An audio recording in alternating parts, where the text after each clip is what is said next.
Alrighty then. Good morning, good evening, good afternoon, and welcome, one and all. My name is Michael. I'm the Dead Aussie Gamer, and welcome to Starfinder 2nd Edition, No Place Like Home, our homebrew adventure set among the stars of the Pact Worlds, featuring these wonderful, amazing, and talented Patreons who support my channel, keep the lights on, and allow me to do all the cool, crazy, fun, and wonderful things we do here at the channel. Guys, say hello to the folks at home. Hello. Hi. It's so good to hear from you guys. So good to see you guys, and I hope you guys are keen for today. Now, we have a very special game today, and that is because one of our very, very wonderful players has instigated the time drive reward for this table. What is the time drive reward, I hear some of you ask? Well, as you guys know, there have been a multitude of different group-based rewards, whether it's through channel points, secret menu items, or in this case, a massive channel-wide boost for a number of different individuals. And one of them was the ability to rewind time for a do-over over a particular instance or thing that happened within 24 hours for a character. So we are going to be rewinding time, going back 24 hours to prior to last week's episode. So all that happened last week was kind of like a vision, an alternate timeline, where all of the stuff that prophetically did happen will happen unless the mysterious person who happens to have been the one to activate the time drive changes fate. So there we go. I'm feeling okay. Is anyone going to get revenge with a secret menu item? I mean, maybe there is. Honestly, I haven't actually thought of the secret menu item for this game because I was so focused on the rewind. Maybe I will. Maybe I will throw in something else because I mean we've already got the purple worm. I mean, how do I top that? But more on that in a moment. Before we kick off, we have some people to thank. We have our lovely and amazing sponsors who keep the lights on and let us do all the cool, crazy things that we do here on the Dead Aussie Gamer channel. We have Hero Forge for the wonderful art you can see on screen here. Sirenscape for the beautiful sound effects that you will hear throughout the course of the game. Sound effects such as the pew-pewing of lasers, which we now have. Behold.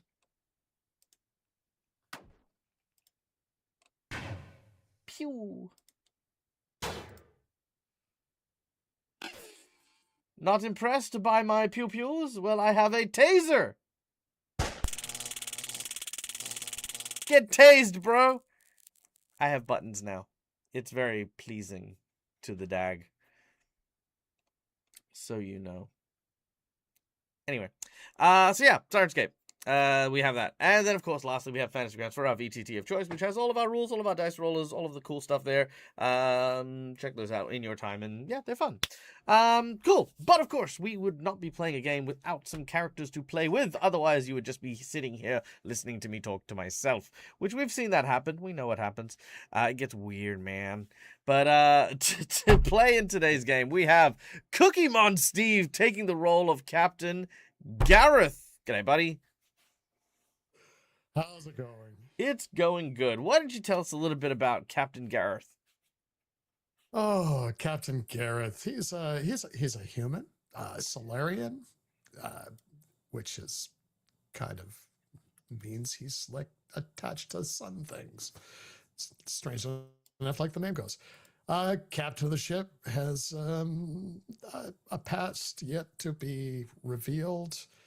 And he's got this crew of people where they have run around, they've stolen meds from thieves and then sold them anyways because, you know, they're not completely stuffed. They need to pay for the ship.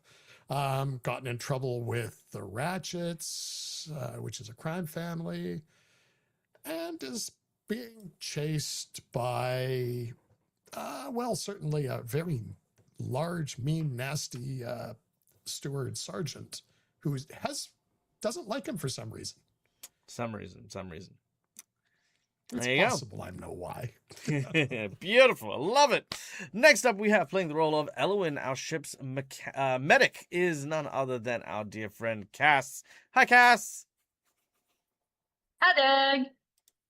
So, Elwyn is a human mystic. She's basically the party healer. She is out on her journey of self actualization, having left the Kasatha world ship, the Adari, after being raised by the Kasatha for most of her life. And she is, I haven't actually 100% figured out her personality yet, but she's very curious and loves science. She's also a xenobiologist. Perfect. Absolutely love it. Now, going away from biology and straight into the realms of the mechanical, we find ourselves in the company of Mercutio, a haunted robot in the control of our dear friend Marcus, aka Coreshift. Hello. Yep, I am Marcus playing Mercutio, a knight from the past who was a devout follower of Iomade. He met with poor fate and became a skeleton. Tried to get himself redeemed, got nabbed by a giant tentacle monster, his soul shoved into a teapot, and then woke up in the far future after the gap. Doesn't know what happened during that time period. Worked at a scrapyard for a little bit. Was found by Gareth and Carlina, and he has since been just with them. He does all the computer stuff and the occasional repairs, but he mainly relies on Carlina for that because she's got smaller hands. Mm-mm. And, of course, last but not least, rounding out the team for today, we have Carlina, who is our Patra, first mate to this ship, played by the ever-wonderful Malakisa.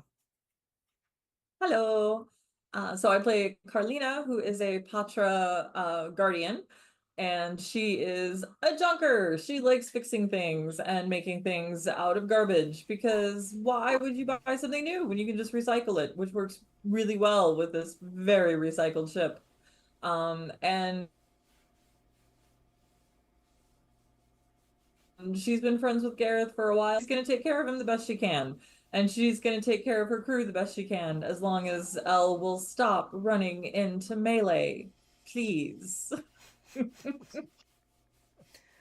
It's very funny. I figured out why Elle's been running into melee, and it's actually kind of a really funny story when you stop and think about it. Because I've only just realized that while we've been describing the Kasatha as very spiritual and very monistic, Elowin's journey I've always viewed as very, very personal, very spiritual, and being a medical professional, right? Like, understanding the mind, understanding the body.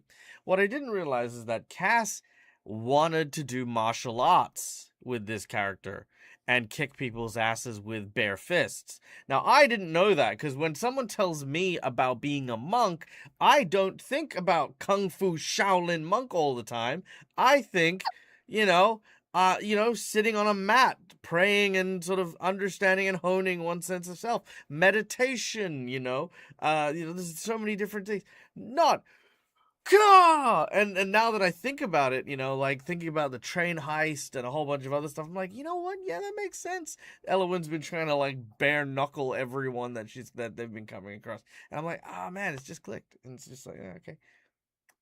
But Yeah. But our characters are babies. They're baby level 2s. So Elowin hasn't yet learned the ability to fight in combat. Level 3, sorry. And you know what? That being said, Oh, damn it. that being said, you guys have been learning more and more as you've been going on. And given that Elowin has been during the game up front, it makes sense that, they would learn martial arts and things, There you go. That's it. There you go. All right. Unfortunately, not joining us today are the players for Medellin and June. That is, of course, Sil and Votaria. We do have Votaria in chat. I hope you are feeling a little bit better. I hope that we get to see you and have you join us very, very soon. But they take on the role of Medellin, who is the Skittermander security officer, and June 30,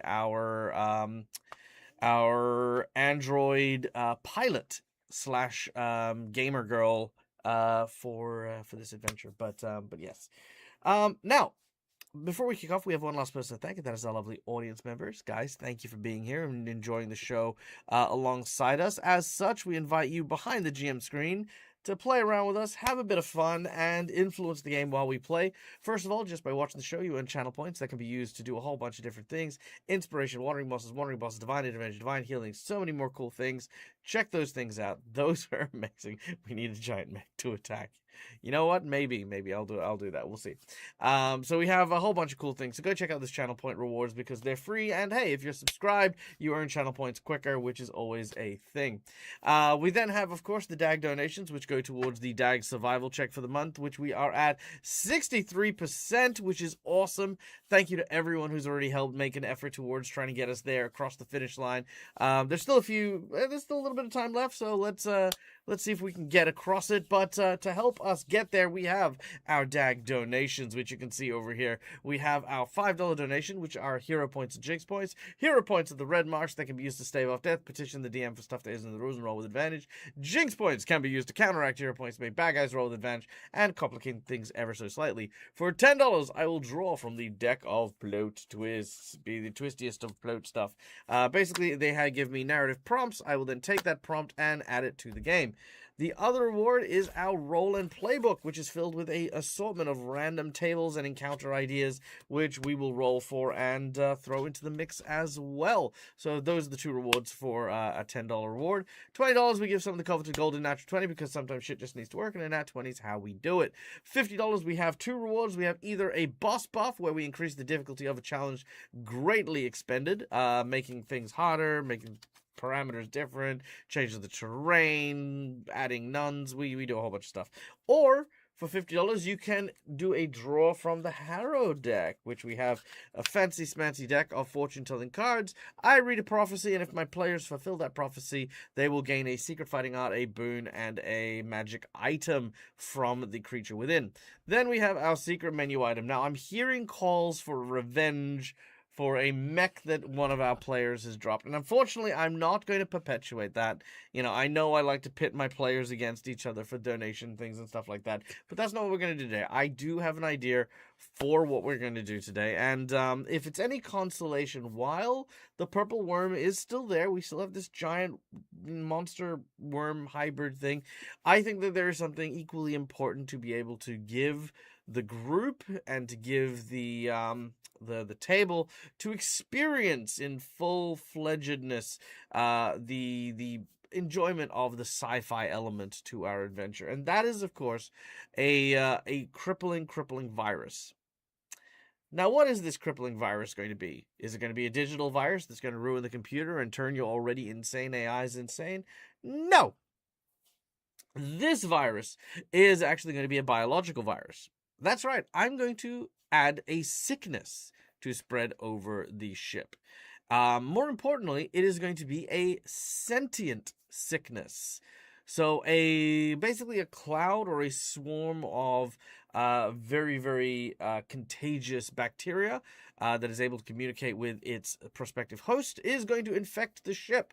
Our heroes are going to have to figure out a way to either convince it to leave or cure it once and for all as an entirely separate encounter. Now, this will happen after we do the time vortex-y type stuff, but here's the other potential with this. If things go well, they can choose to either, have this person, have these things leave and, there's no problems, or in a very symbiotic way, every single individual is going to get an advancement on their character in the form of a free ancestry feat that they can take as we are leveling up. This is going to allow our heroes to be able to basically become the best versions of their... Like, basically, Gareth will become a human plus, as will Elwyn. Mercutio will become a robot plus, I guess. Carlina, a Pathra plus, So, yeah, they will basically help rewrite your DNA and allow you to be better at the ancestry stuff that you guys have. So that is our $100 secret menu item. This whole quest cure sickness thing. Did I just see a donation from Neil? Neil, thank you so much, you bloody legend, you. Tell us what you'd like to do. Who would you like to give stuff to? I want to guess that you're going to give you're going to give either a nat 20 to someone, or you're going to give 2 hero points to Carlina and a plot twist. Those are my guesses. What you doing, Neil? It's a secret. Secret stuff. Nat 20 Nat for 20 Mercutio for- for being a good sport about the Hellhounds. Aw. Was he, though? We love I'm joking. appreciate it all the same, Neil. All right, there we go. Beautiful. Thank you so much, Neil, for the donation. Mercutio, you have a natural 20 locked and loaded. Woohoo. So excited. Okay. So, without any further ado, as Elwyn stands in the hallway of the infamous Morning Phoenix, blood pooling at the entrance to the bridge as the clone, who I shall... where are we at? No place like home. There we go. And Carlina died. No, Carlina didn't die. It's fine. Don't worry about that one. We don't need to worry about that one. Hiya. All right, there we go. All right. The clone of the assassin who is bleeding out in front of Elwyn, blood pooling at the front of the bridge. All of a sudden the lights begin to flicker. There is sounds of a fight, a calamitous kind of crashing noise coming from the cargo bay, along with this terrifying, tendriculous hissing noise. As this happens, all of a sudden, the ship begins to shift and twist. Light begins to pass through as cosmic rays bombard the ship as they pass through this prismatic colored aurora. As this happens, the ship is pulled and separated into 2 vessels, one veering off in a different direction and the other diving backwards. Elwyn, your mind begins to reel as 2 memories collide in the same form as we return once again to the ship, but not as you remember it. On the bridge, the captain is talking with June about the proximity to where were we at? We were the proximity to the Vesk Imperium. Keeping a weather eye out on the scanners for any Vesk vessels that may breach the horizon since they started entering their area, their territories. There's also talk potentially of how to navigate around this area, perhaps with the new cloaking device that you guys have. Who knows? We then also have Mercutio in the engineering bay, noticing that Simon, the very, very bizarre android you picked up from that stray planet, was working very, very hard on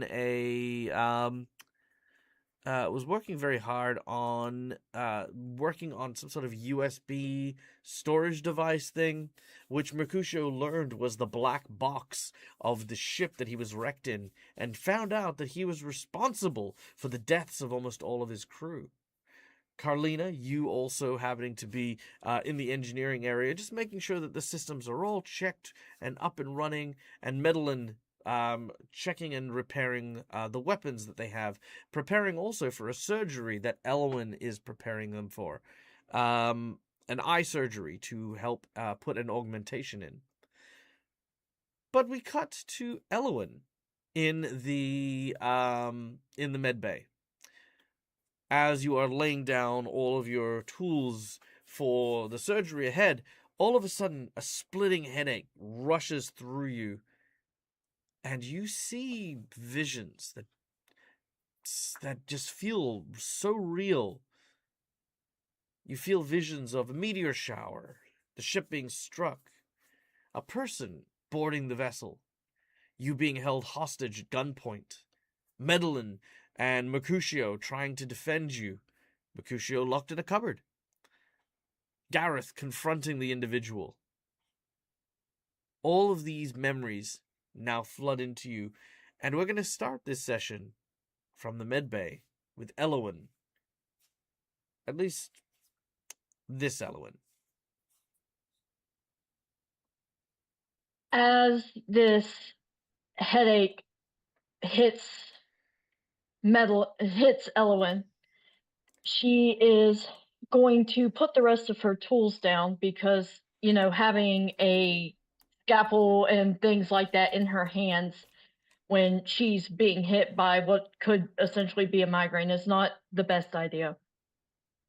She sits down and she pulls up her data logs in the med bay, trying to see if she took any record of what happened through the main med bay log, or like what the last entry in her data log is. It appears to be the one that you wrote 2 seconds ago about preparing for the surgery. He looks at the screen, goes, "Oh, I'm starting to understand the stress Gareth was under before." And she shakes her head, trying to clear it a bit. And she looks at the table again, sees all her tools kept locked and loaded. Does she remember which side of the ship got hit in the meteor shower? Most of the ship got hit. Okay, so it was around all sides then. He is going to calm Gareth and say, "Captain, we may want to put up shields for the next hour or so." And she is internally guessing at the time frame. So on that note, yes, the time frame is very, very soon. The meteor shower will hit. The shields are always active. You don't bring down the shields to yeah. Okay, my apologies. That was above table because I didn't realize that. No, all good. That's why I was speaking above table purely. Also, real quick, thank you to Cookiemon Steve for the donation. We now have 2 hero points awarded to Mercutio and Carlina, as well as a nat 20 for Carlina, which I will also be gifting Gareth a natural 20 as well for their kind, generous donation. Thank you, sir. Okay. I just buffing the team back up to where they were. Very generous and very kind of you. So, Elowen, knowing that the shields would be up, she instead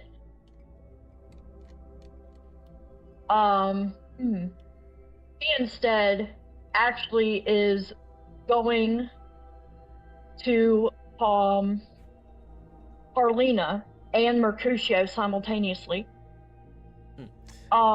May I yes, interject? Okay, first of all, do you have libations, water, drink, something? Yes. Have a drink. So, what you want to do here, and this is a good bit of advice for any kind of role playing and stuff like that.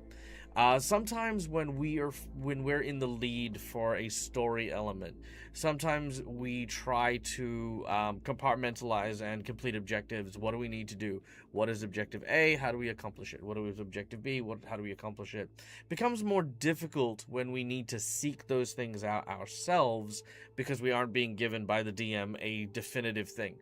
Now, with the time travel stuff, you're ahead of the curve. So while you know the problems, the goal that Elowen is currently going through isn't necessarily to complete the objectives or to even try and thwart the objectives.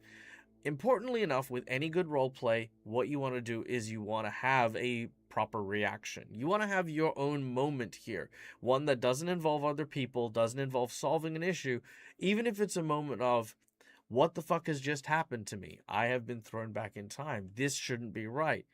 Is this really happening? What the hell? Was I dreaming all of that stuff about this assassin guy or whatever?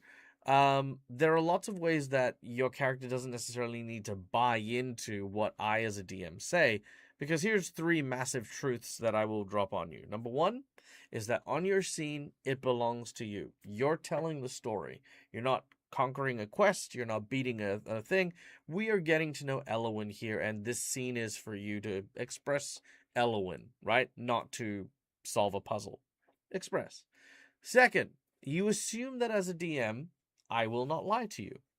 And by that I mean, if I give you information such as the meteor shower that hits, in an hour, for example, and your shields are up, you assume that I didn't lie about that is how the assassin got on board the ship. I say, it's a viable reason. It's a very good reason he could have ended up there. But I, as a DM, might lie to you about those sorts of things or mislead you, right? So the fact of the matter is question everything at every point in time. Only when your character discovers something are you discovering that as well. And lastly, you're not alone. Everyone here at the table is supporting you, and however you want to approach this, no one has expectations of where you need to go or what you must do. There is none of that. You are the arbiter, you are the architect of what happens next. Take your time with it. This is your space. There is no rush. Thank you. You're welcome. Elwyn is going to log her symptoms into not the main medical bay data log. Mm-hmm. She is actually going to log it into her journal and more or less describe the visions, describe the experience and the headache and where the headache is, so that later she can check herself and just keep that in mind. And then she will internally, I would say she is actually super quick. Confused and disoriented. Okay. Super quick. So, as you write down stuff onto maintaining your symptoms, I can tell you what those symptoms are. And what I'm going to do is I'm going to allow you, actually, you know what? I'm going to add it to your sheet. I'm going to add a new skill to your sheet. You now have a new lore skill as you begin to take note of your symptoms. It is going to be called Lore Chronal Sickness, which means you will be able to make a check specifically involving time travel, and specifically the impacts and features of people who have been time traveling before. So if you suspect someone may have been subject to any kind of time dilation, you may use it in place of medicine checks. You may use it to simply, figure out what they know and what they don't know. You can basically, kind of interpret that. So, you're going to spend a little bit of time marking this down in your journal when we go to the bridge. Gareth, you and June are on the bridge as you guys are talking about the arrival of the Vesk ship. When all of a sudden the system starts to blare trajectory readings. Low impact points imminent. Little tiny orange lights. Not red. You're not like in a dire situation, but definitely, yeah, some stuff.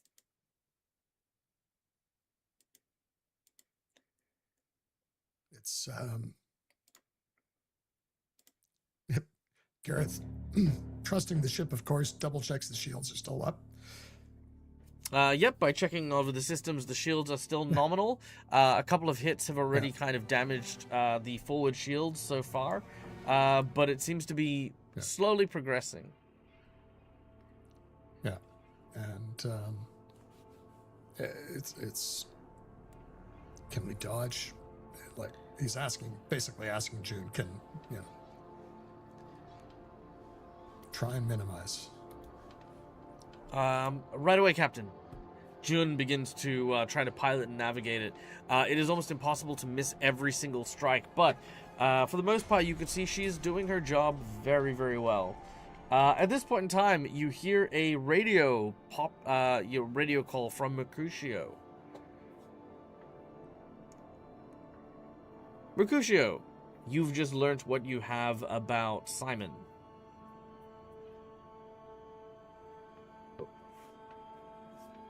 Yeah, Captain. We need to talk at your earliest convenience. It's a little rough.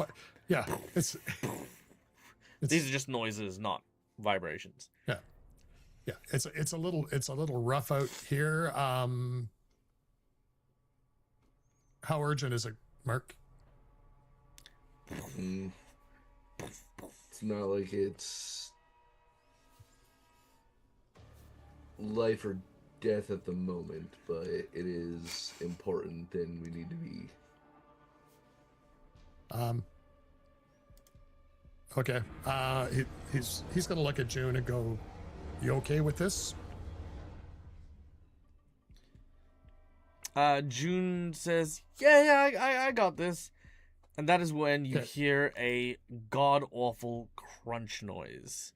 Carlina, you are in the engineering bay when you suddenly feel the whole ship jerk to the right. Now, your inertial dampeners normally should keep everything balanced, except when the hull has been impacted. This is partially as a safety feature, so you know when the ship is potentially hemorrhaging. This is one of those. Yep, you've been struck. Yeah, fuck, damn it. Do I have a way of checking to see if the hull is damaged, or do I just have to physically go out there? You begin to scan using the sensors. Most of them are still broken or under maintenance, but eventually you can find that nearby the airlock along the top of the ship, so about here, on the vessel, that is where the ship has been struck. Okay, and Merc's gone in. All right. Hey, Boyd, do you want to come out and help me with some repairs? Boyd comes. Yeah, on my way. Meet you in the Sweet. airlock. I'll be there. All right, Boyd and Get Carlina back on begin the to sprint over. I'll let the captain know on the comms. Gotta go outside for a quick airlock, Captain. Yeah, showing a lot of solid activity out there. Be careful out there. I'm nimble. Elwyn, back to you. The impact feels the same. The calls on the comms are identical to the ones you remember. Elwyn takes a deep breath as she is sort of connecting the pieces and realizing that it is the same. I would say it does take her a second to realize that it is identical. And in this moment, she is remembering when Gareth was in acute distress and talking about time loops and temporal travel. Mm-hmm. Yep. And Definitely not she the is first time this internally, crew's been dealing with that. she remembers it, and for a moment she feels like this deep empathy for Gareth and the acute distress because she hadn't quite been able to connect to it in the same way. And he is torn about whether to alert the crew, and he is muttering to herself at this point and kind of moving back and forth in her chair because she feels disoriented enough that she's not comfortable standing up to pace. And she's like, this happened. I know this happened. Do I tell anybody? Do I keep it to myself and try to do something different. I don't know what is the right question here. And he is actually going to say a prayer to Halibut. Mm-hmm. And she's going to get into that space, that sort of meditative praying space in her mind. And he would vocalize it. And she says, Lady Talbot, I need guidance. I don't know what the right balance is. I don't know what the right story is. I don't know how to fill in these pages. Please help me. I am lost in time. And sort of similar mantras and things. And then she eventually closes the prayer and just folds her hands together and waits to see if her prayer is answered.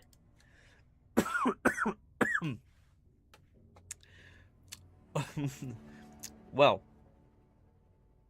another pro tip is if you leave space for me to come in and interject, I'll interject as well.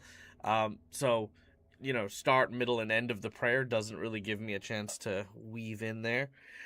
So as you've started the prayer, you close your eyes and you say your piece, and you wait to hear or to feel a kind of response.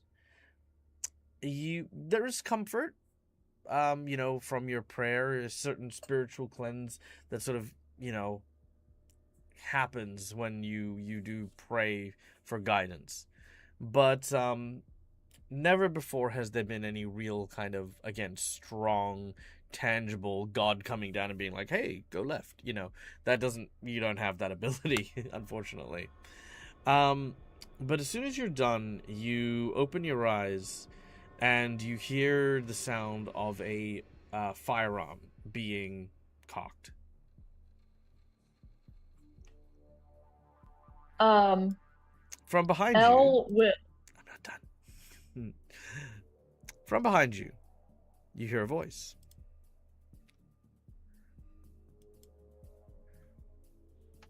I'm sorry. I didn't mean to interrupt.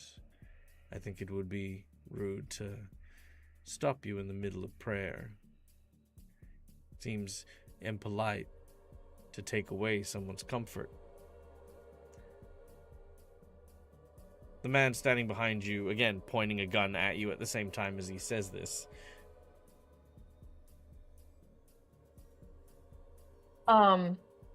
Elle will say, I was more or less done anyway. How can I help you? Well, funny you mention that. Seeing as this is the med bay on board your ship, I presume that you are the doctor here. Indeed, I am doctor, healer, and xenobiologist. A triple threat, so to speak. At this point, Mercutio, you walk past the med bay, heading up towards the bridge. So let's move you real quick, as you are now over in this direction here. And looking through the door, you can see... Wait, did he seal the door first, or did you guys get through first? He sealed the door. I believe he tried to seal the door, but Merc made it through, is what I think happened. Yes, that sounds familiar. Mercutio, can you confirm?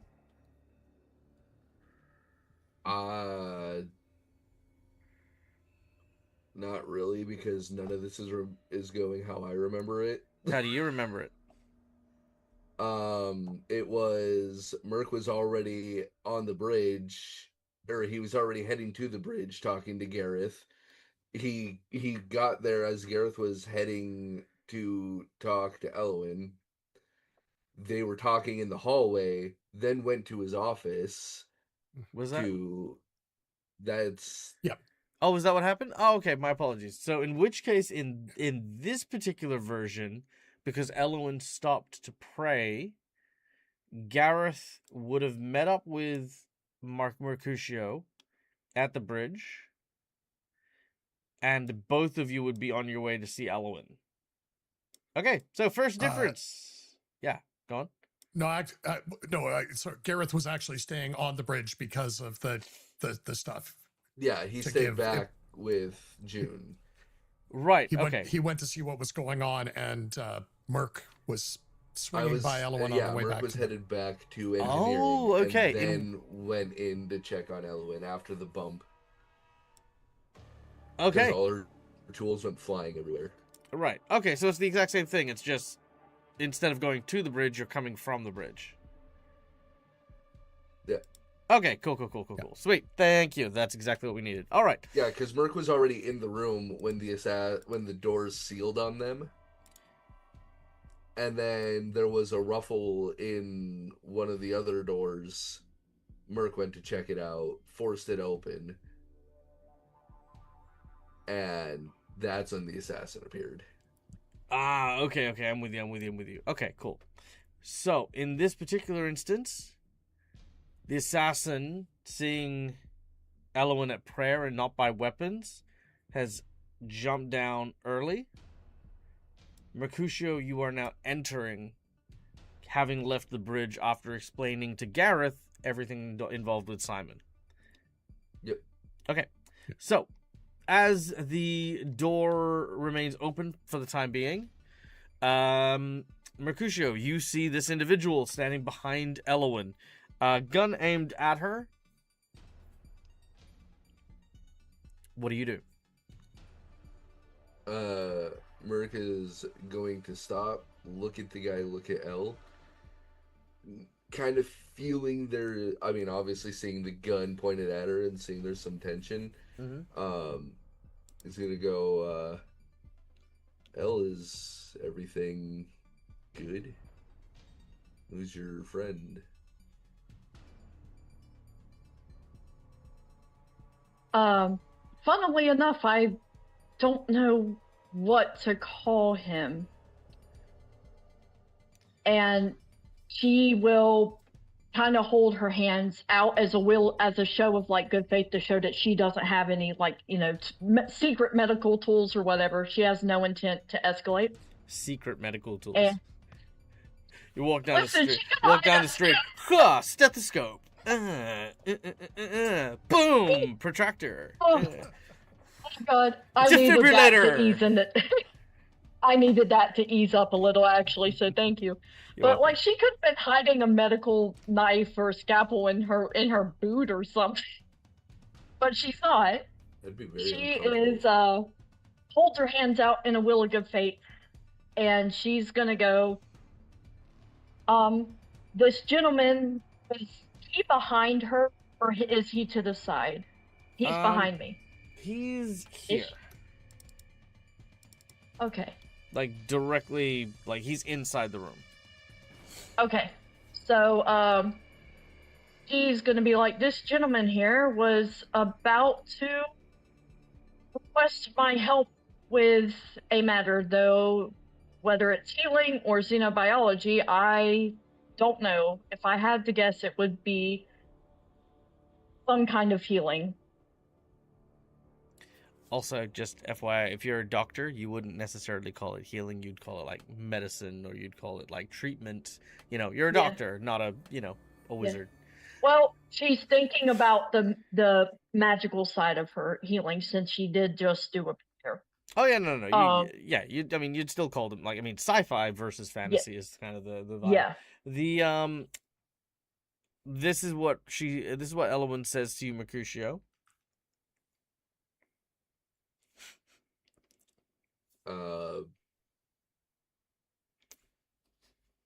Right, well, I don't suppose you're just gonna let me walk out of here.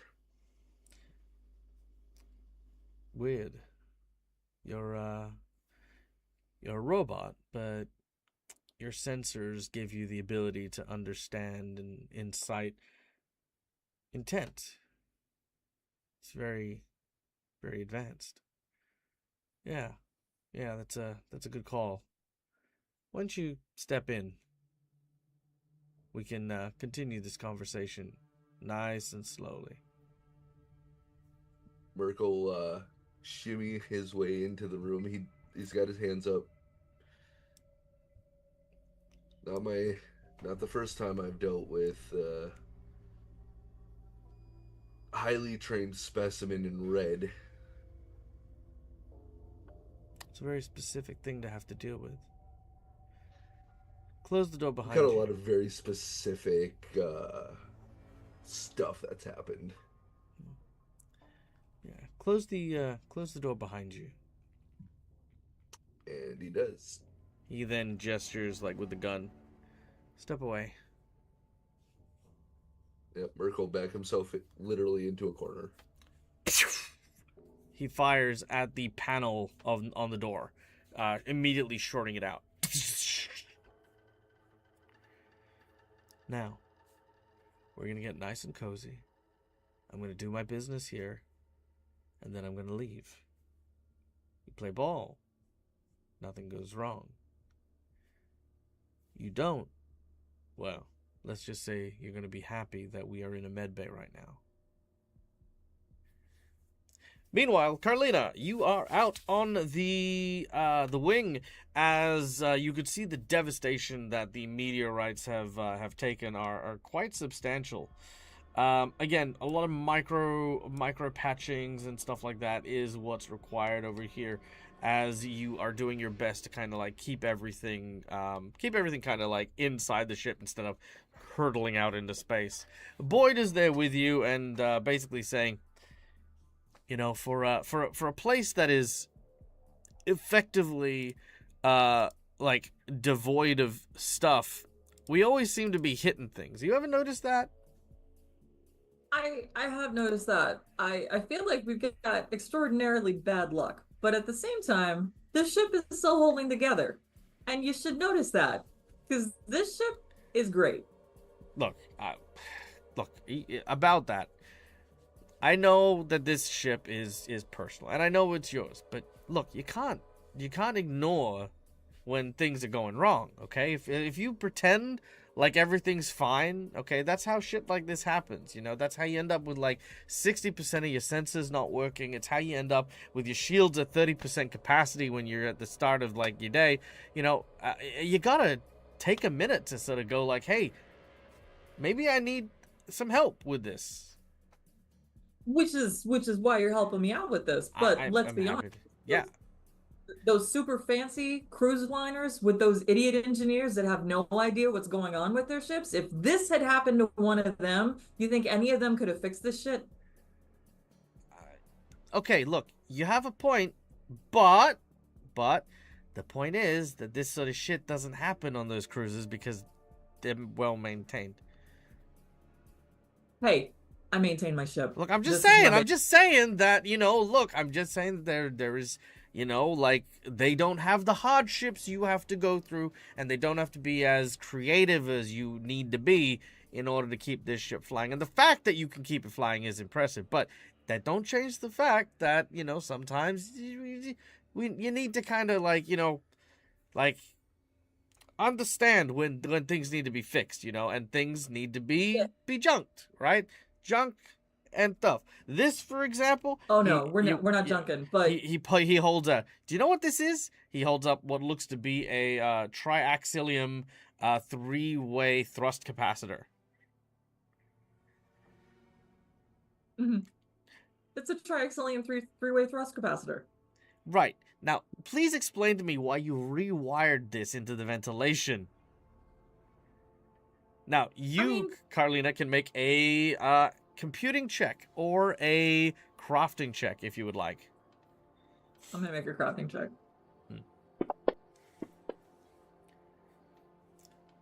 Okay. With the crafting check, at the time, you needed to reroute power from the environmental control system, but to do so, you didn't actually have enough wiring. So what you did is you found an old scrapped up capacitor that still had a decent charge in it, and you've basically done you've basically rewired it to serve as a bypass to the actual energy coils in the engineering room. What Boyd then explains is, so what you're telling me is that you rewired this capacitor to the AC to the environs, which is a very talented skill, but also if this one device breaks, all of our life support is fucked. You're right, but I have other devices that I can go back in and fix. Without See, air? that's what- I don't have money. We don't have the cash. I know, but that's what I'm saying. That's what I'm saying. These rich liners, these rich ships, they have money, they have cash, they have stuff, and they don't have these problems because they got the money to deal with it, you know? Yeah. Yeah. I can do all this with almost no cash. Give me cash. Do you know what I could do to this ship if I had the cash? Make a Look at what I perception. can do with nothing. Make a perception check as you start to rattle off all of the changes you would do. Boyd is listening. Boyd is one of these people you can have this kind of conversation with, as is Mercutio. Oh, brilliant. You notice that there is a spaceship that is slowly beginning to get closer to yours. It appears to be about the same size, maybe a little smaller. It's probably only enough for one member of crew, you know, like kind of a fighter jet more than a full like cruiser or anything like that. And it is heading firmly in your direction. It is at this point you get a message from Gareth, who has in his own right received a message from someone else, from the assassin in the fighter jet, who is on a quest to try and find his missing property, which has made its way onto your ship. Gareth, this is your phone call to Carlina. It's, Carlina, there's you're still outside. We've got a ship coming in. Just watch out for it. He's docking. We're in the middle of nowhere. How is there a ship? How is there an asteroid storm and then a ship here?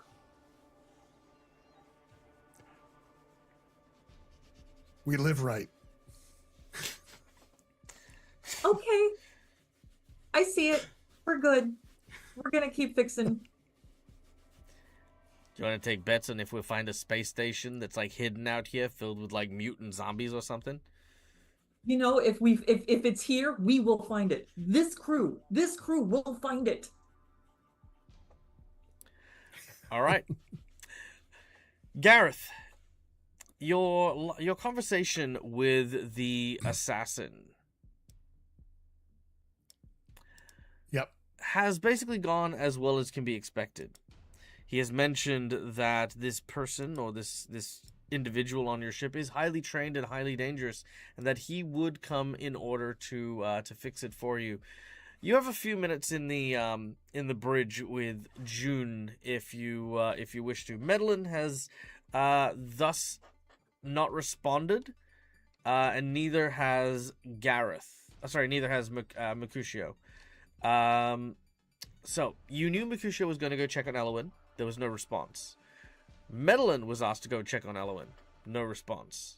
Both have now disappeared after having gone to check out the med bay. Yeah. So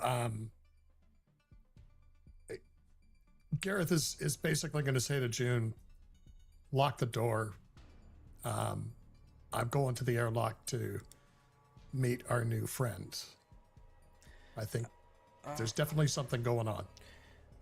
Aye, Captain. Okay. And June will continue to work in consoles as you leave and seal the door. Meanwhile, Elowin. So, Elowin, at this point, we've jumped forward a little bit more in time. Medellin has arrived. Dun, dun, dun, dun. But Medellin is on the other side of the door. So she's unable to come in. So the whole earlier exchange where, you know, you get taken hostage and taken away doesn't happen because with the doors locked, Medellin is on the other side, Mercutio is on the inside, and you have been asked to do what you knew you were going to be asked to do. A severe gunshot wound to the gut is what this guy is being afflicted by, and you've been asked to heal. Does Elwyn still have the bomb bracelet with the heart monitor on her? No, that was not put on you until you started moving. So there's no. Oh wait, no. Yes, no. He'll put it on just before you start. Just before you start working on it. All right. As he does so, she gives it a glance. She does not look at it as thoroughly or as stupidly as she did last time. Kind of doesn't quite sigh, but kind of just lets out a little huff of air and grabs her tools, makes sure she has everything, and as she begins to work on this guy, she asks him, "So, what can I call you? I like having some sort of word, code name, something to call my patients as I work. To ask questions about the nature, not the nature of the wound, but just ask general, overall questions as I'm working." Make a diplomacy check.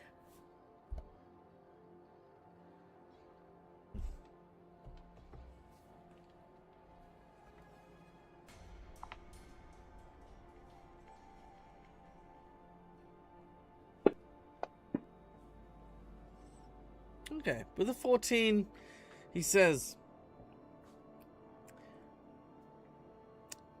"You don't need to ask questions to do your job. I'd much rather you know as little as possible. My understanding is that a blaster shot is a blaster shot, unless you need to ask more questions."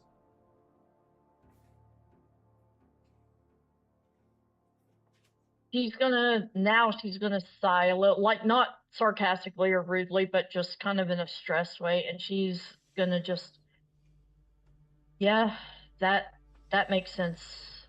Um, all right, I'm gonna get started, and then she starts actually going like in there and medically working on the wound. All right. Now, our first change, Mercutio, you are not in the cupboard. You are out and in the open. He is trying to keep his gun trained on Elowin while she is working, but obviously is getting distracted here and there as they as obviously they're doing their work. So, what would you like to do?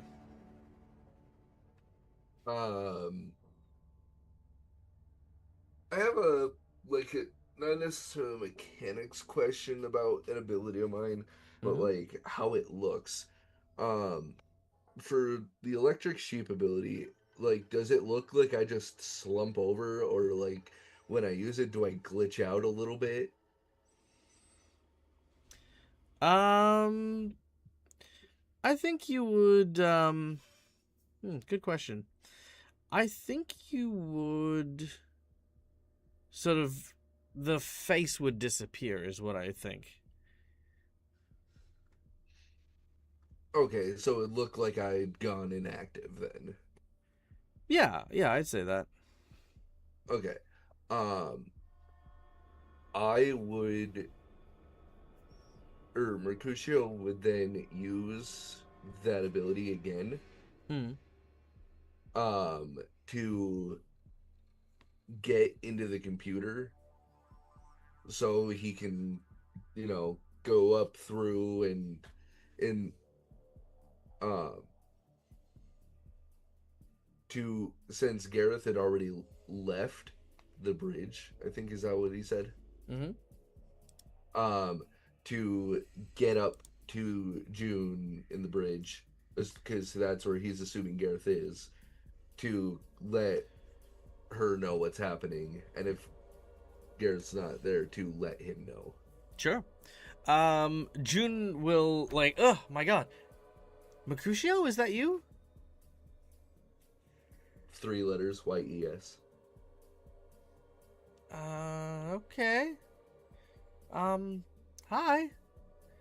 I'm dodging some asteroids. Can I help you? And then like in very like just like last time, it's literally just assassin in medbay warn Gareth, don't try to like don't try to get the jump on him. Okay. Gareth, you receive a silent coded message. It says, the assassin we're looking for is in the med bay. Mercutio sent message. Also, password for Netflix. Green. Ah. 3-5 bang. Cool. Thank you. And you said assassin? Yeah. Oh, yeah.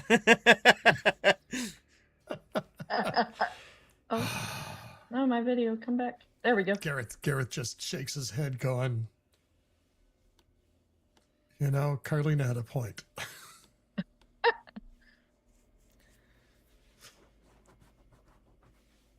All right, Gareth, where do you go? He's gone back to the airlock. All right, so you're at the... Like I'm assuming So this- it's the rear airlock. Or is there another airlock? Oh yeah, no, that's the rear airlock is where he's gonna dock. So yeah. So the assassin will the outside assassin, the newer assassin will dock with the ship. At this point, as the door opens, this figure walks out. Thank you for complying. The sooner that I can resolve this issue, the sooner that I will be off your ship, Captain. Yeah. Actually, did we have? Sorry, I was just trying to remember whether we actually had an interaction with. Gareth was actually shot by the other assassin before this guy came on the ship. You were, but because Elwyn was in So this prayer, is a change. yeah, because Elwyn was in prayer, he attacked Okay. sooner. Mercutio became a complication, so he's taking his time presently in the med bay. Right. So, at this point Okay. in time, he hasn't confronted Gareth, nor has he left the med bay, but he is now done with his treatment. And Gareth, you're over here at this point. Carlina, you and Boyd are also done on the wing, and you're ready to come inside. But we'll get to that in a moment. So Gareth, you're in front of this guy. Yeah, so it's like just I got a message that apparently we've got a guest in the med bay. So that's forward in the ship. So this way. Would you like me to come back later then? No. That's not. We don't have guests. You're the only invited guest on this ship right now. Oh. I'm assuming you're target. Oh. That was weird. You said you had a guest. I thought you meant You didn't. Yeah. My apologies. No, nothing. But you didn't tell me that your property was. You didn't tell me that your property would require medical assistance. Well, it didn't. In fact, if it has received medical treatment, then it's just going to make my job a little trickier. Well, since he's in the med bay, I'm assuming that he's getting medical treatment. Do you do that a lot? Assume you have guests and assume they need treatment? No, I've been told. By your guest? No. Ah. By my crew. Oh. It's good to have a crew. I prefer to work alone. Very few people you can trust. You don't know who you're inviting to dinner, that kind of thing. Sets a man on edge sometimes. You're not making me comfortable, Maya. Not my job. But my job is to get rid of this intruder. So, Which way to your med bay? This way. All right. Gareth begins to walk towards the med bay. Now, Elowen, before that happens, you have finished your treatment, and it has gone as successful as before. Mercutio, you're still kind of, loosely at gunpoint here, but I presume you return back to your body after you deliver the message to June? Yeah. Yep. As he stands up, he says, That's good work, Doctor. You've done well. Now I just need one more last favor, and I'll need your lifeboat.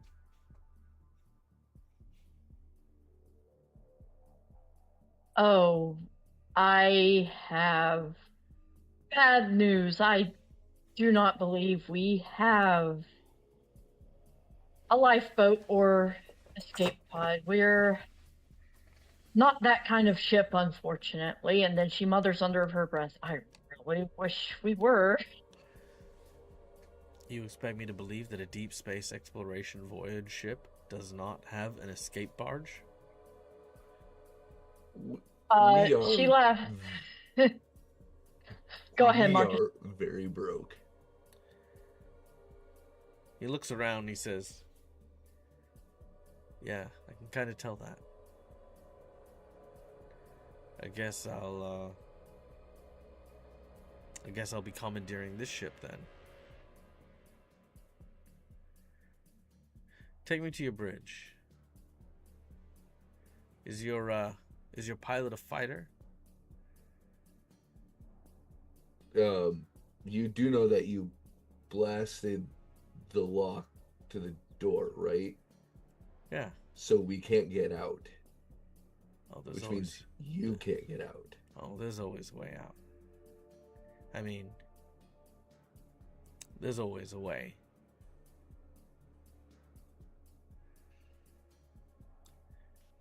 But you didn't answer my question. Your pilot, are they a fighter? Or are they a runner?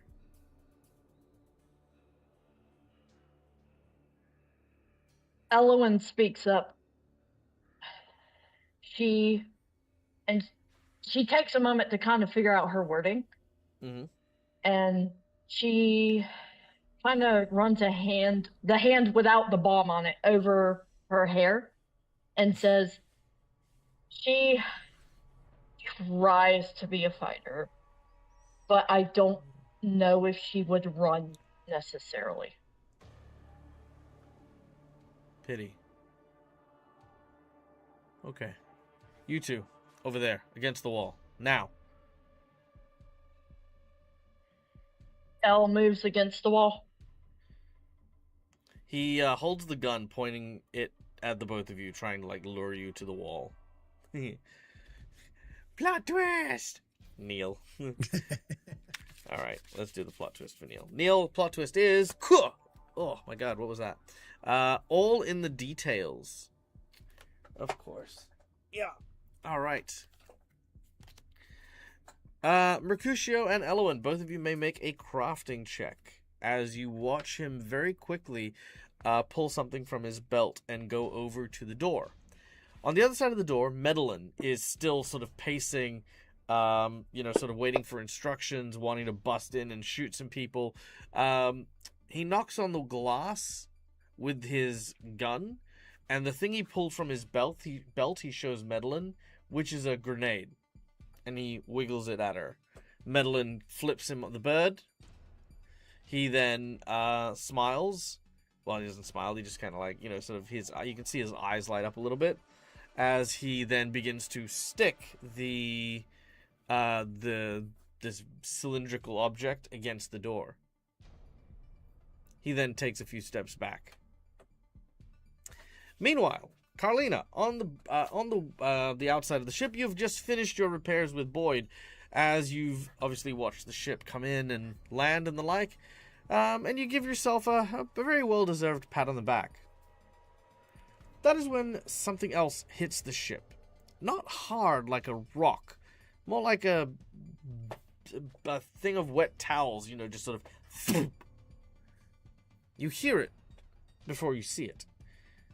What you see is this large, bulbous, greenish orb.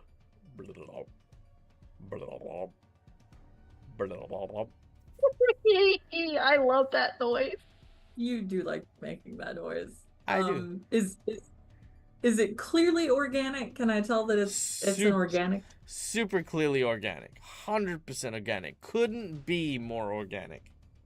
Okay. I'm gonna poke Boyd, point at it, and then get on the comms. Hey, Elle, what are the odds of us running into an organic mass in space? Out here? Elle, your comms come up.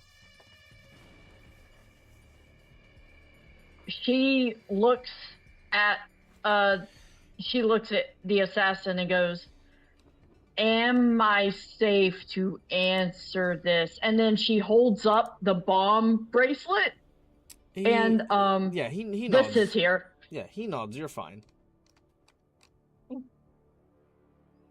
And then she's gonna calm Carlina. Would Elle actually know what the chances are of running into anything organic out here? Next to none. There are very few things. There are some things, but very few things that are actually capable of surviving the vacuum of space. He replies back, "When none, can you describe it?" It's roundish and greenish, and it's wiggly. No idea what it is.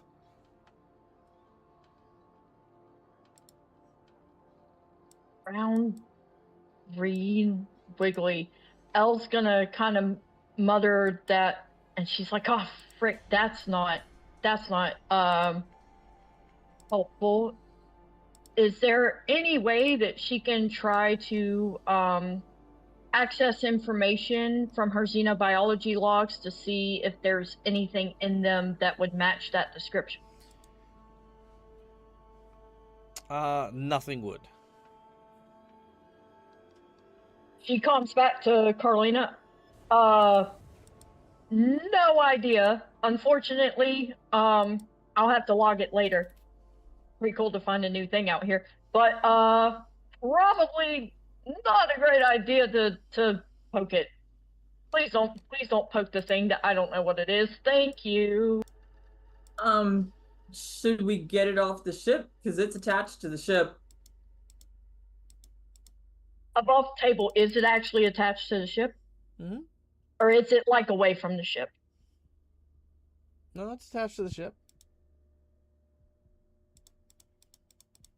Elwyn is thinking back for a moment.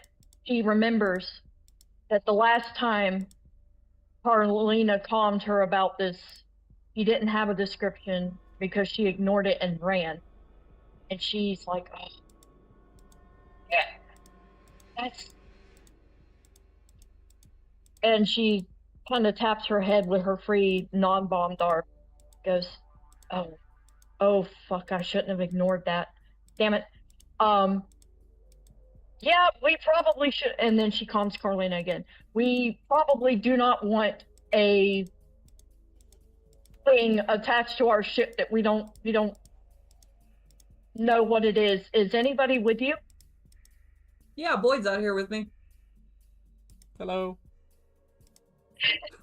Hi, Boyd. And she's like relieved to hear Boyd's voice. She's like, "Hi, bud." Hi. Can you try to help Carlina get this freaking thing off of the ship? I'm a bit busy down here at this particular moment. And if one of you could get a picture of the thing, that would help.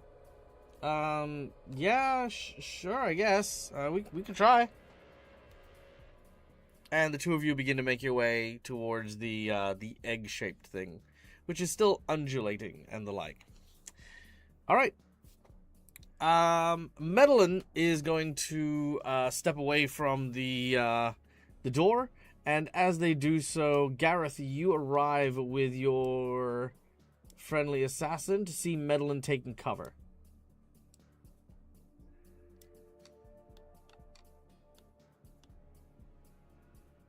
Okay. Madeline, what's going on? Get down! Get down! Boom! There is an explosion as the door flies off. As the dust begins to gather around, Elwyn, you are grabbed from behind and a gun held up to you.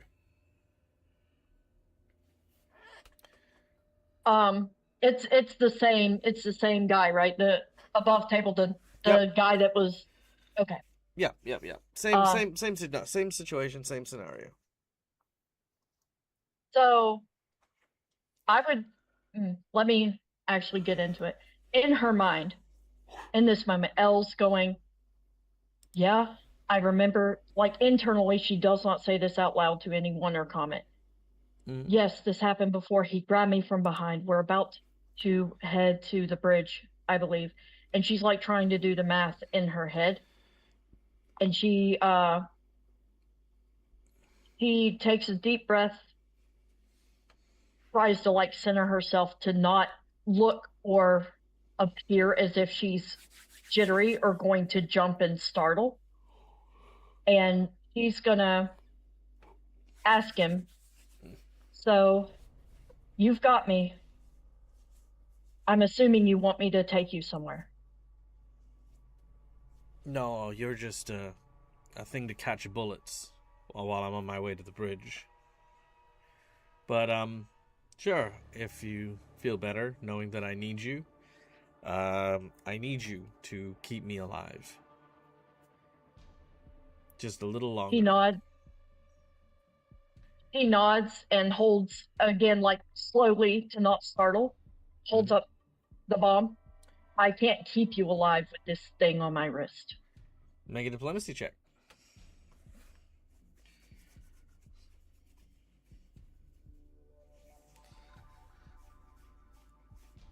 Natural 1. 2 natural ones. No. With an 11, unfortunately, the DC we're looking for is 18. Can I hero point it? You may, yeah, absolutely. 100%. Yeah, thank it you. is what they are for. Thank you. Oh my god, that's even worse. Yeah, that's not gonna do it. Alright, so, he says, no, that stays on. And it's not just some accessory either. But it's a divine I know what it is. And she says it 2 or 3 times to affirm that he has hurt her. And we have a divine intervention check. Ooh, alright, let's do it. Diplomacy check. Let's go. With advantage, I think. Alright, Elwyn. He says... He thinks for a moment. And he says...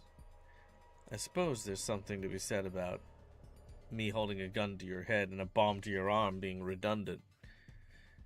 He scans the, he uses his wrist to scan the bomb, and it falls off your hand. He says, no funny business. You walk where I tell you to walk.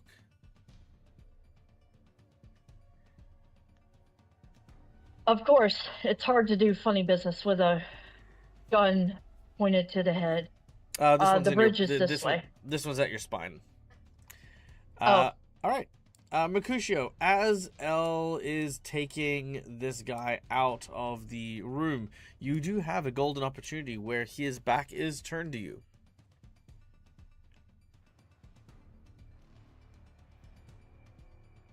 Alright, so Marcus above table knows that the last time he did this, it fails. Correct. But this is a different version of that. You didn't attack him in this position, so you do get an actual roll. Okay. Yeah. The one that you failed was when he first time, like, with the exchange with Medellin with you. So because this is different, you get a roll. All right, then yeah. Jump him. Merc is gonna lunge forward and put him in a headlock. To like his arms under the assassin's arms, so the assassin can't just shoot his gun. Okay, I will need a reflex save on this though. From Yeah. L? No, Or just from Mercutio? Mercutio. Yeah, Okay. because he is already readied to shoot. I'm gonna hero point that, please. Yeah, not a problem. Go for it.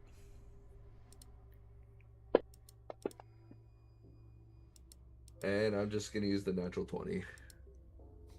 Okay. In which case you will get to act first, and you may attempt to grab hold of him. Swear that's gonna be a nat 1. Athletics. Yes, an athletics, please. Oh, it's not Okay, bad. that's a lot better than the last time. Let me just have a look here. Like last time I did a total of 13. That is a lot better. Let's see. Yada, yada, yada.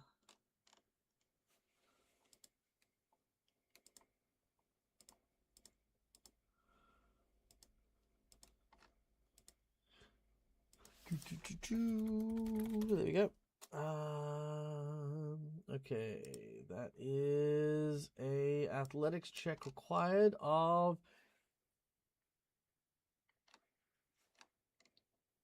25. Damn. All right. You do have 1 hero point remaining if you want to use it. Why not? That's the spirit. Let's do it. Oh, come on. That was a 17. It was. I saw it teeter. All right. So you've gone and tried to grab this guy in a headlock, but no sooner than you've done that, he twists his body around, grabs hold of you, pushes Elowin out into the hall as part of like just the scuffle, and he is going to shoot you in the back of the head.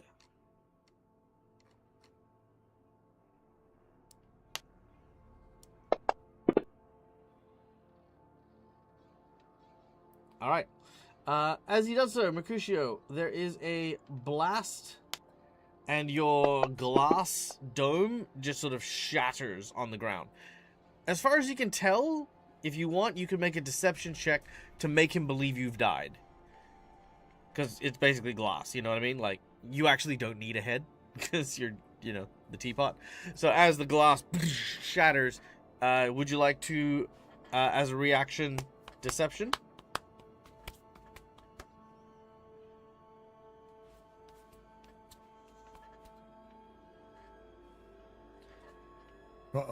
Have I lost Marcus? Have we lost Marcus? Oh, no. Weird question. During my inactive state, like when Mercutio is asleep, he's aware of his surroundings, but like he's essentially looks like he's turned off. Would I be able to essentially do that? Like, not necessarily go to sleep, but I would assume that I'll just roll the deception. I understand what you're trying to say. But yes, staying still is staying still. I'm not even gonna bother. I'm just gonna I'm just gonna immediately stand back up. My deception is 2. You can still I'm try not it. making that. I mean, 2, 18, 16, 16. You got a pretty decent chance to it. No, I don't. no. Come on, Dag. We know how my rolls are. However, Merc, you do get another athletics roll because Immersion Diversion has given you a divine intervention. Oh, thank you, Neil. Divine intervention, and this is at advantage too. Nope. Yep, you need a 25, so you're close, but not quite. So 1 more roll.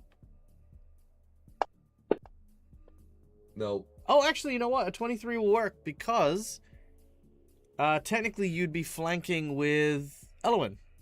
Mhm. Oh. Yeah, so that'll work.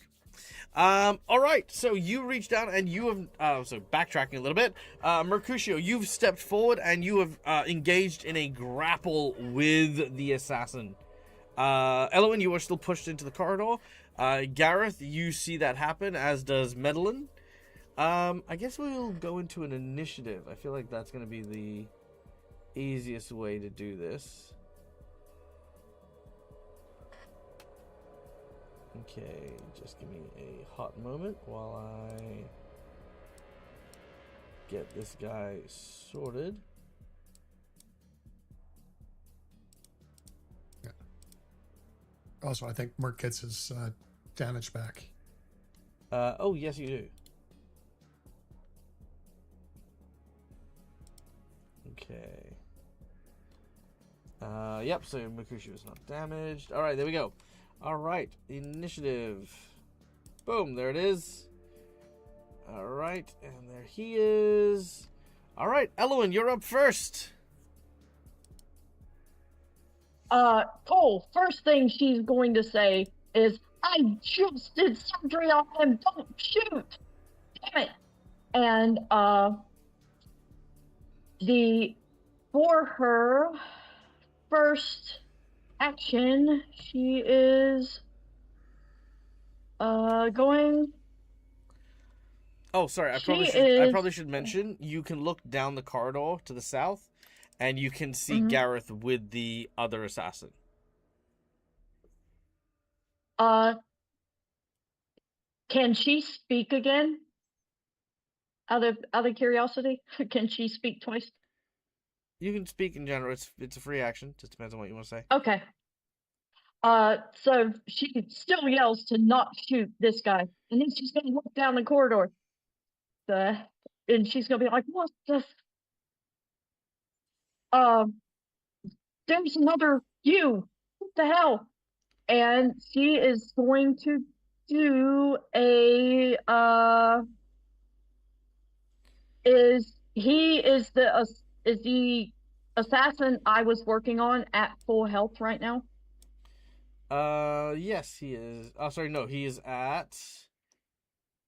Well, he's not at full health. No, is the answer. Yeah. Okay. I am trying to figure out which one is. Oh, let me look at the health, and then I'll do my thing. Okay, cool. He's not at full health, so she is going to cast heal on him. 2-action heal. If I can you walk me through the mechanics of actually casting heal through Fantasy Grounds? Not a problem. Opening up your character sheet, on the bottom of the side tabs for your character is the action bar. As you scroll down, you will see the heal spell. By scrolling down and hitting the cog that is there, it provides you with a variety of different options for your heal. You would like to select the 1d8 plus 8 on that one. And then drag and drop the plus sign that's there onto the assassin. Assassin clone. There you go. Perfect. Oh. He heals. Wait, no. Did you heal the assassin clone? It landed on Carlina. I'm trying to 1d8 plus 8. Come on. Hit the right person, please. Who are you throwing it? Who are you throwing it at? I'm trying to throw it at the assassin clone, and it's not. I think you're missing. I think you're just dropping. I am very much missing. Maybe try the map where the clone is right there. Yep. And thank you. That helps. Do. Is that him? That is him. Cool. Do 1d8 plus 8 on token. Haha. All right, he has healed 12 hit points. And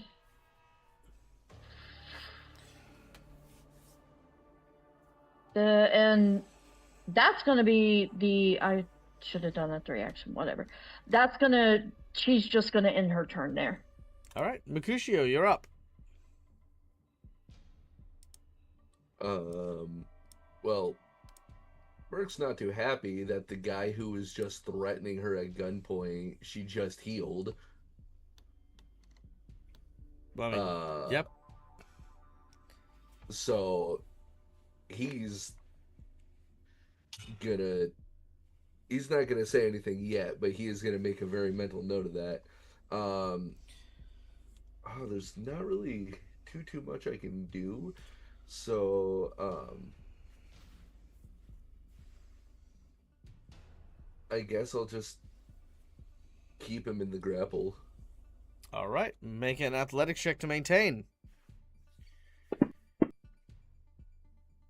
No. Actually, no, sorry, you don't need to maintain. He just needs to break. Never mind, ignore that. You just need to spend the action. You don't need to make a roll. Oh, okay. Then yeah, I'll use an action to maintain, and then the other 2 actions I'll just hold for if he does break, then I'll just sock him one. All right, ready in action to punch him if he tries to break free. All right. Well, I mean, this will technically count because he is just going to turn his gun on you. But it is the other assassin's turn.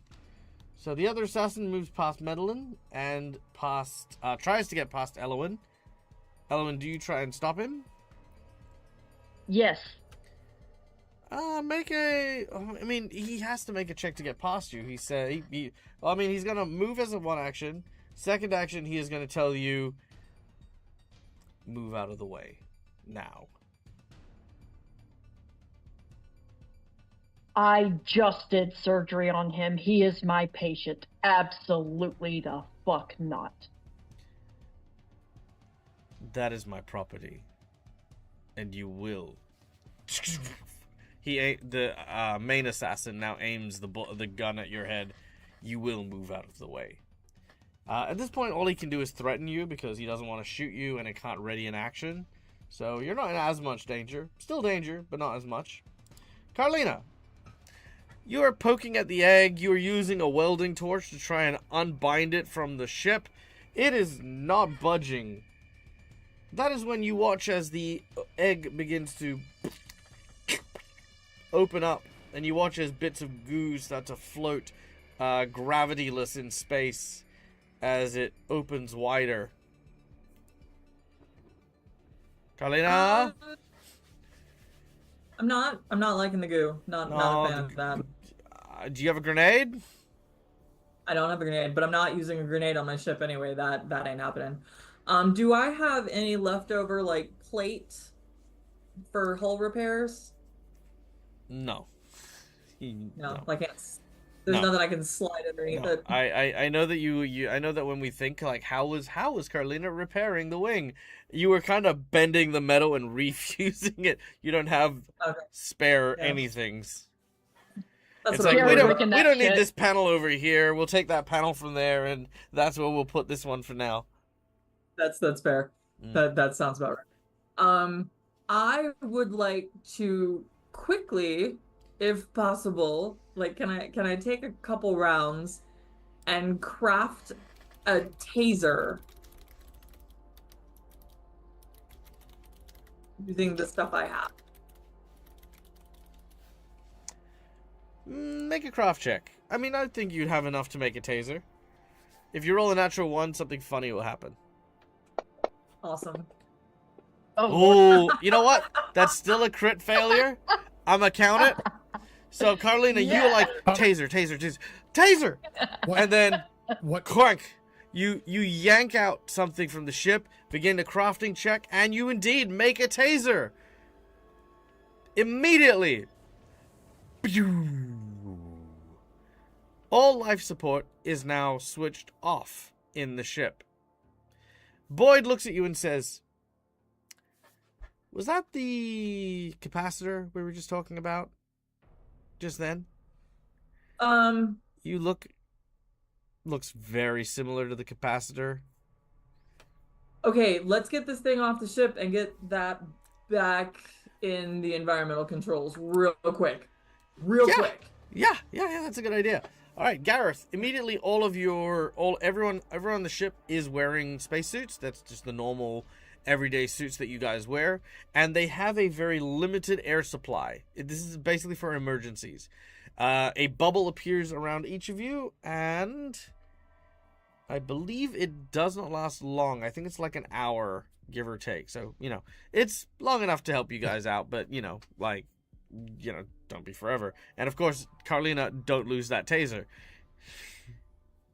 Yeah, just one quick double check above the table. Is Carlina still sickened too?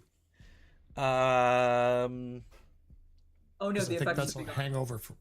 No, you would not. But that wouldn't help the crit fumble, though. I was gonna just in It's a case good it ask, was it's a good ask. It's just not- enough to get it to a regular fumble. Yeah, no, good ask. Okay. So life support is off, which means temperature control is off, which means air and oxygen and stuff like that is off. The inertial dampeners are still active, so they're still fine, so gravity's still there, but fundamentally, there is no life support. Okay. Carlina, that is, I'm going to say that's your entire turn there. The assassin clone is going to launch 3 bullets directly into the body of Mercutio with their blaster. Well, semi-auto pistol, should I say. So, number 1 is a critical hit. Yeah. I already have a ready action, so I can't use my reaction. Well, no, this will be the reaction. So there you go. You can make your attack now. Like I said, this is considered breaking out for the purposes of it. And what a garbage roll, by the way. Can we just stop and appreciate how freaking garbage that roll was? Yeah. 1-1-4-2. Wow. Wow! Returning it with the freaking knockout. All right, go for it. God damn it. 7 points of damage. He's immune. As you've gone to hit him, it has had no effect on him.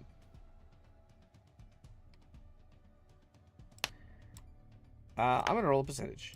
You should too. 41, nothing. Mercutio, roll 100. Let's see what we get.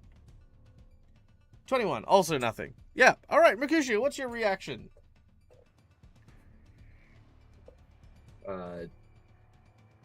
I don't really think Mercutio's gonna say anything. He's just gonna be focused on,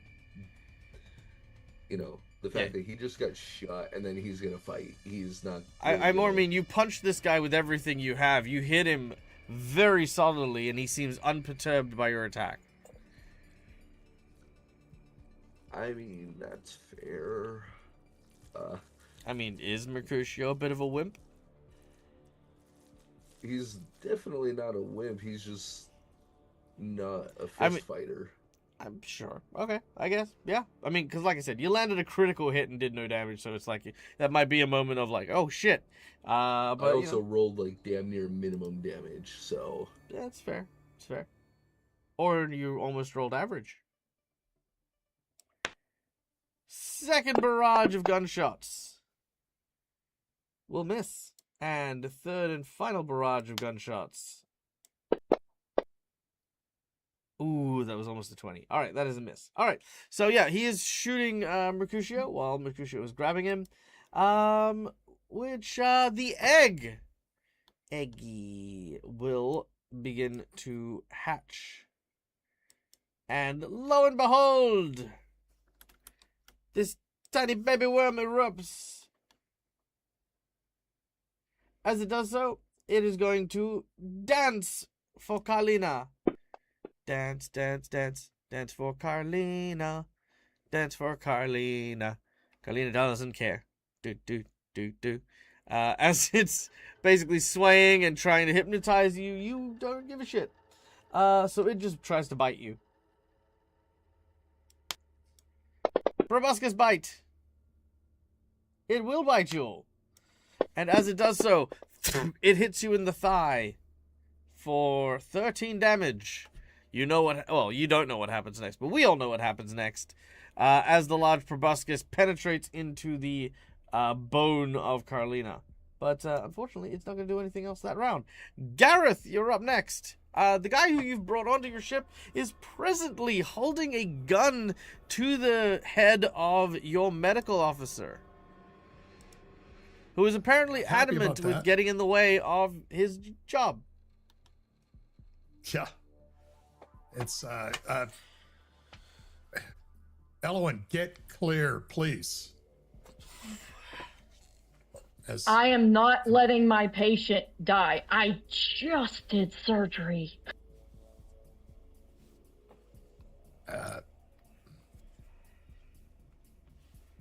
The guy with you're you not gonna is not good, Gareth.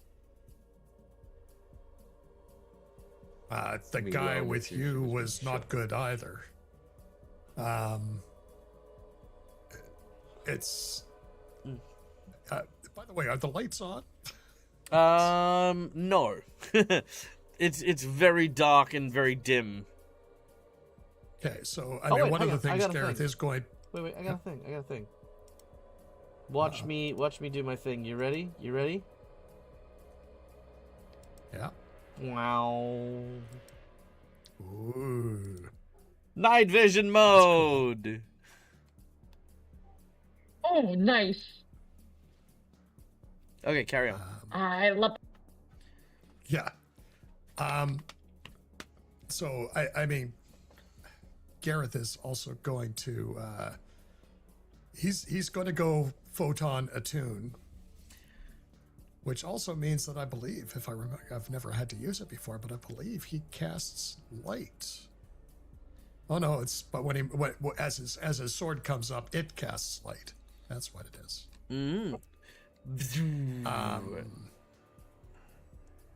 Yeah. All right. It's, yeah, it's only a 5-foot radius, but it's still. So he's now a really big target. Really? All right. So it's like, do not threaten my medical officer, and he and essentially he's readying an action to. Sorry, how far away is he? No, that's 20 feet. Yeah, or 15 feet. 15.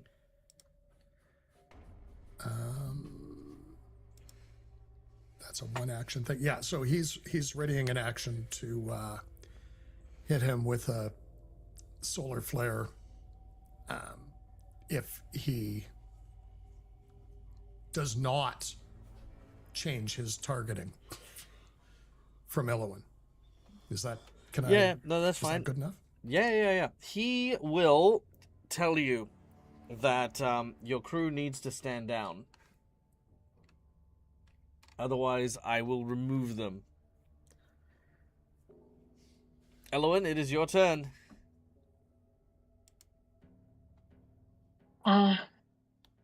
She is. Give me a second to look at the map. Okay, so the original, the guy with Gareth is like right on top of her. No range, between them. Cool. In that case, let me Austin, undo this all this code. fucking garbage needs to go. Yeah. Then I seen this. All right. She is in that case going to reach toward him and attempt to cast harm. Yeah, she's gonna reach out and attempt. Yes.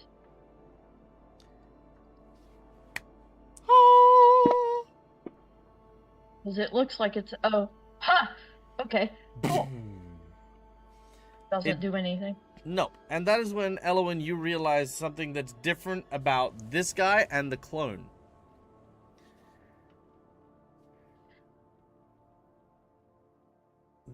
Oh wait, no, sorry, no, that shouldn't be the case. Hold on, 1 second. Sorry, I need to backtrack on something. Mercutio, you actually did do damage to this guy. Because for some reason, the thing that I've got written here is you have this creature has construct traits, which in construct traits makes them immune to non-lethal, which I'm removing right now, along with their immunity to void and vitality. Oh yeah, because I don't have a way to give my fist non-lethal. Correct, which is That's why a it was specific immune. feat. I thought it was just a Yeah. physical resistance. It's not a physical resistance, but that's okay. I will make that modification. So they are not immune to that. Yeah, I don't have the feat anyway that makes my fist non-lethal, so it's fine. No, all good.